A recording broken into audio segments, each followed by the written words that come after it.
Ladies and gentlemen, for many years I spoke from this tribune about tragedies of aggression, occupation and injustice experienced by Azerbaijan. Today I will speak about our long road to victory and peace, and a new era in Azerbaijan's history, about how we managed to end the occupation through a liberation war and how we won peace by political means. For nearly 3 decades, almost 20% of Azerbaijan's sovereign territory remained under military occupation by Armenia. 1 million of Azerbaijanis were expelled from their homes as a result of the policy of ethnic cleansing and war crimes conducted by Armenia. Their fundamental human rights were grossly violated. 4 United Nations Security Council resolutions adopted in 1993 demanded immediate, complete and unconditional withdrawal of Armenian armed forces from the occupied territories. Sadly, these resolutions were never implemented. Armenia demonstratively ignored them because no sanctions were imposed on it by the international community. The OSCE Minsk Group, established in 1992 to facilitate a settlement, has failed in its mission. Instead of enforcing the norms and principles of international law, its co-chairs sought to preserve the status quo and keep the conflict frozen. In 2020, after almost 30 years of ineffective negotiations, Azerbaijan was forced to exercise its legitimate right to self-defense under Article 51 of the UN Charter. During the war, Armenia shelled our towns and cities with ballistic missiles and cluster munitions, killing more than 100 of innocent civilians. Azerbaijan, in its turn, conducted the war in strict compliance with international humanitarian law. We ensured protection of civilians and refrained from targeting non-military infrastructure. In 44-day patriotic war, our armed forces liberated occupied territories and restored Azerbaijan's territorial integrity in accordance with international law and relevant UN Security Council resolutions.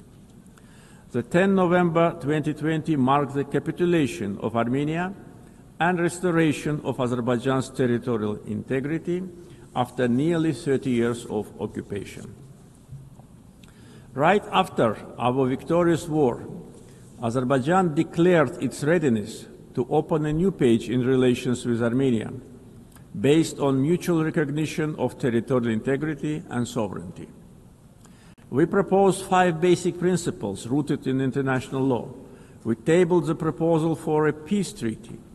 Then we initiated a negotiation process on its draft text, which lasted from October 2022 to summer 2025. Despite several attempts to derail the process, the negotiations produced positive results as they were conducted on a strict bilateral basis, free from any kind of external interference. On August 8 this year, the foreign ministers of Azerbaijan and Armenia in Washington, in the White House, in presence of the leaders of the United States, Azerbaijan and Armenia, initialed the text of peace agreement. The same day, the President of Azerbaijan and the Prime Minister of Armenia signed the joint declaration. President of the United States, Donald Trump, also signed it as a witness. Moreover, Azerbaijan and Armenia jointly appealed for the closure of the OSCE Minsk Group and related structures as an obsolete mechanism no longer relevant to the peace process. Accordingly, on 1 September, the OSCE adopted a decision to permanently close these structures. Regional connectivity has been at the core of our vision for lasting peace. Another key outcome of the Washington summit is the Trump Route for International Peace and Prosperity, TRIP, which will ensure unimpeded access through the Zengezur corridor and foster regional connectivity. The recent Washington summit has also signaled a new phase in Azerbaijan-US relationship. Together with President Trump, we signed the Memorandum of Understanding between the two governments regarding the establishment of a strategic working group to develop a charter on strategic partnership between Azerbaijan and the United States. It opens new horizons for partnership in political, economic, energy, regional connectivity, defense, security, and other fields. The waiver by President Trump of the sanctions imposed on Azerbaijan in 1992 in the form of the Section 907 of the Freedom Support Act is a historic step as well. The permanent removal of Section 907 by the US Congress would eliminate a legacy of double standards and help strengthen trust and cooperation at a time when Azerbaijan is contributing to global security and stability. Overall, the agreements reached during my August visit to the United States carry historic significance. I want to express my gratitude to President Donald Trump for opening a new chapter in the US-Azerbaijan relationship, for his decision to elevate it to the strategic partnership level, and for his support to the peace process between Azerbaijan and Armenia. Right after the victory in the patriotic war of 2020, Azerbaijan started a large-scale reconstruction program in the liberated territories. During the time of occupation, Armenia leveled to the ground hundreds of Azerbaijani cities and villages, deliberately ruined 65 mosques. That was a policy of Armenia which was ruled by war criminals for almost 30 years. We are rebuilding villages and cities razed to the ground. Under the Great Return Program, already more than 50,000 people live, work, and study in the liberated territories. One of the gravest humanitarian challenges facing Azerbaijan in the post-conflict period is landmine contamination during the time of Armenian occupation. Since November 2020, more than 400 Azerbaijani civilians and military personnel were killed or seriously injured by landmine explosions. This massive contamination obstructs the safe return of displaced persons and delays reconstruction projects. Similarly, the tragic fate of nearly 4,000 Azerbaijanis who went missing during the Armenian aggression and occupation since the early 90s continue to require close attention and action. Ladies and gentlemen, coming to the global challenges we are facing, we believe that response must be inclusive, fair, and universal. Through its many initiatives, Azerbaijan has shown its clear commitment to advancing sustainable solutions. Azerbaijan is proud to have hosted COP29 last year, where we achieved important outcomes in advancing climate action, the green transition, and equitable access to financing.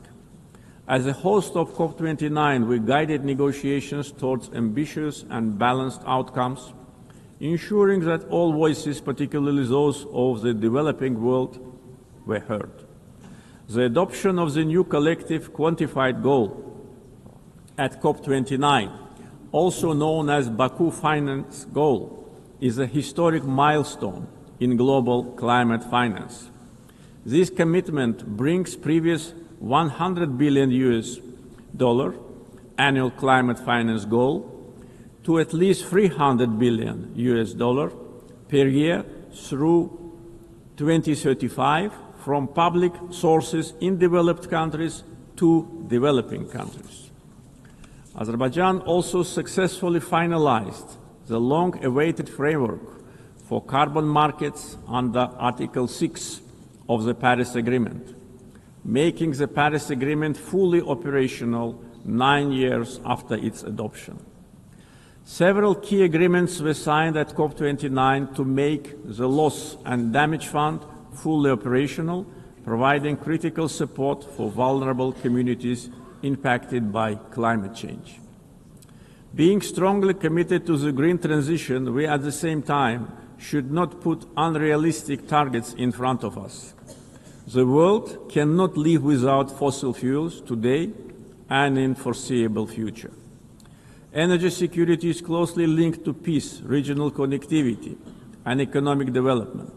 Azerbaijan continues to play a proactive role in advancing these objectives globally. Azerbaijan has established itself as a reliable and indispensable partner in providing energy security to many countries.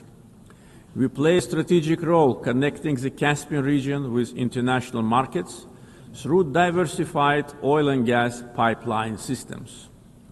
As of today, we are supplying natural gas to 14 countries. This ranks Azerbaijan as a top country in the world in terms of number of countries it supplies with pipeline gas. This reflects our strategic role in enhancing energy security and diversifying supply routes across Europe and beyond. Moreover, Azerbaijan and Syria have recently strengthened their bilateral partnership, focusing on energy supply, infrastructure development, and post-conflict reconstruction. Since August this year, Azerbaijan started to supply Syria with natural gas via Turkey, significantly reducing its electricity shortages. Azerbaijan also attracts large investments in renewable energy sources, like solar, wind, and hydropower. Almost 40% of our energy will be generated by renewables by 2030. Connectivity projects like East-West and North-South corridors cross our country. We have witnessed almost 90% growth in cargo volumes through the Middle Corridor since 2022. The transit time along the corridor have been significantly reduced.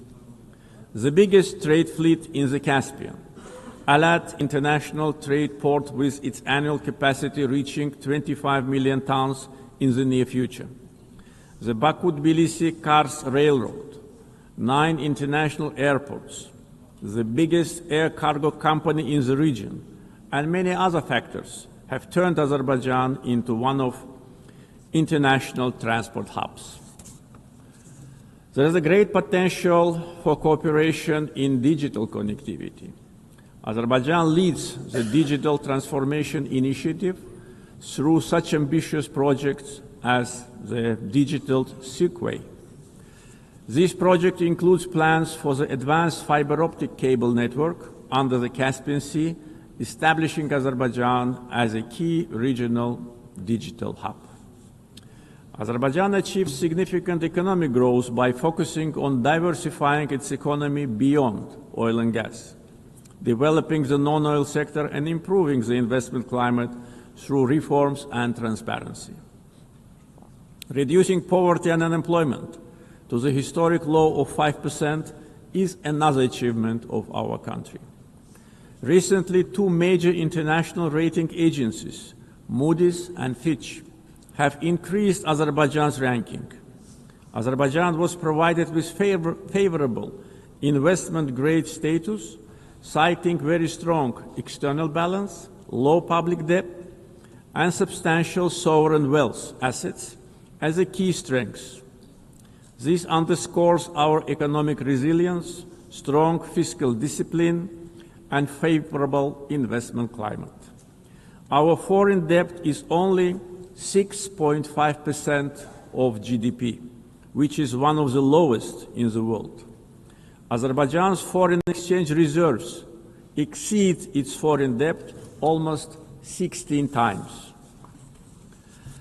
Back in 2022, at the summit of the Caspian littoral states, I raised the issue of environmental degradation of the Caspian Sea.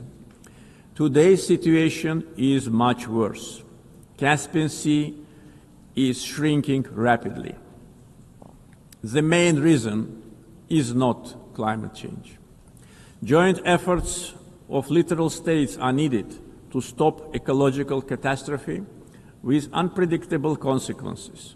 Azerbaijan is also ready to cooperate closely with the UN to tackle this problem. Ladies and gentlemen, Azerbaijan is proud of its global humanitarian assistance efforts. We are providing aid to countries affected by natural disasters, conflicts, and public health emergencies. Azerbaijan contributed to the COVID-19 response, donating financing, protective equipment, medical devices, and vaccines to more than 80 countries in need. Azerbaijan has entered a new era. We won both war and peace. We ended the occupation and started reconstruction. Justice has triumphed. Sovereignty has been consolidated, and peace is de facto reached. We stand prepared to share our positive experience. The achievements of the recent years are not only a victory and success of Azerbaijan, they are also a demonstration that international law must ultimately prevail. Our vision is clear: peace and development based upon international law, non-interference in internal affairs of states, mutual respect and cooperation. Let us together build a world without double standards, where justice is not selective, the rule of law is respected, and peace is achieved not through words alone, but through actions. Thank you.